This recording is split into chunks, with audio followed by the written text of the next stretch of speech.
इथाम्ब्यूटोल। इथाम्ब्यूटोल को हम रिप्रेजेंट करते हैं ई से।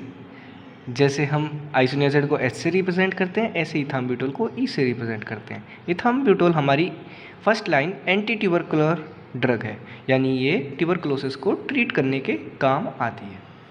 अब एक चीज़ आपको याद रखनी है कि इथाम्ब्यूटोल हमारी स्टैटिक ड्रग है।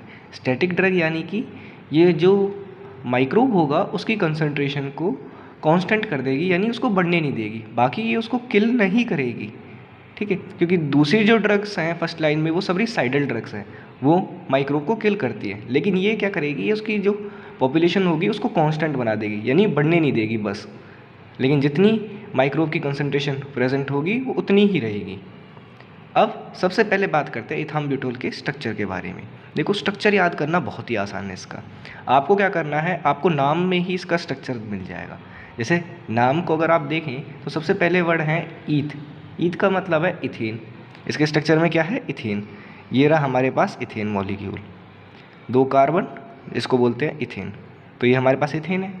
दूसरा आ रहा है इसमें अमीन। इसके बाद क्या है, इथेन में दोनों कार्बन पे एक एक अमीनो ग्रुप जुड़ गया है, एक अमीनो इधर एक अमीनो इधर। तीसरा है ब्यूट। ब्यूट जो है ब्यूटेन के लिए लिया गया है। तो इसमें क्या आगे अटैच होगा, इसमें ब्यूटेन अटैच होगा। देखो C2, ठीक है, यहाँ पे C3 और ये C4, तो ये ब्यूटेन ग्रुप यहाँ पे अटैच है, ऐसे ही ब्यूटेन ग्रुप यहाँ पे अटैच है। और लास्ट में है ऑल। ऑल किस लिए, क्योंकि दोनों तरफ एक को एक एल्कोहल ग्रुप अटैच होगा। तो इसके नाम में ही इसका स्ट्रक्चर है पूरा। अब आगे बात करते हैं इथाम्ब्यूटोल के मैकेनिज्म ऑफ एक्शन के बारे में। तो देखो, जो इसका मैकेनिज्म ऑफ एक्शन है वो क्या है, वो कहता है कि it causes inhibition of mycobacterial arabinosyl transferase.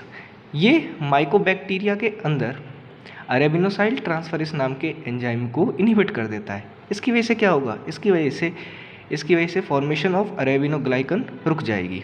जो माइक्रोब के अंदर अरेबिनोग्लाइकन बन रहे थे उनकी फॉर्मेशन रुक जाएगी, और इसकी वजह से जो सेल वॉल सिंथेसिस है वो रुक जाएगी, क्योंकि अरेबिनोग्लाइकन सेल वॉल का एक इम्पोर्टेंट कंपोनेंट है।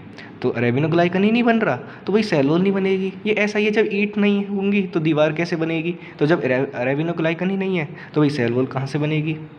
तो क्या होगा, जो माइकोबैक्टीरियम होगा वो किल्ड हो जाएगा, यानी उसकी कंसंट्रेशन अब बढ़ नहीं पाएगी आगे।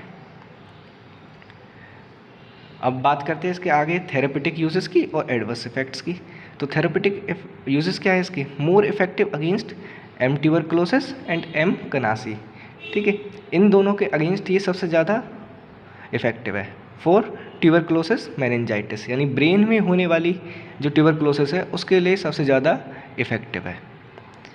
आगे है इसके एडवर्स इफेक्ट। इथाम्ब्यूटोल के एडवर्स इफेक्ट क्या है, it may cause fever and skin rashes कर सकता है ये, और इट में cause optic neuritis. Optic neuritis एक इंपॉर्टेंट इसका एडवर्स इफेक्ट है, इसको आप मार्क कर लीजिए क्योंकि ये बहुत बार पूछा जाता है कि इथाम्ब्यूटोल के एडवर्स इफेक्ट कौन सा है, ठीक है। तो कहीं भी आई से रिलेटेड कोई भी एडवर्स इफेक्ट आए वो इथाम्ब्यूटोल का है। तीसरा है कलर ब्लाइंडनेस, जो है इसका एडवर्स इफेक्ट। तो ये थी बात हमारी इथाम्ब्यूटोल के बारे में।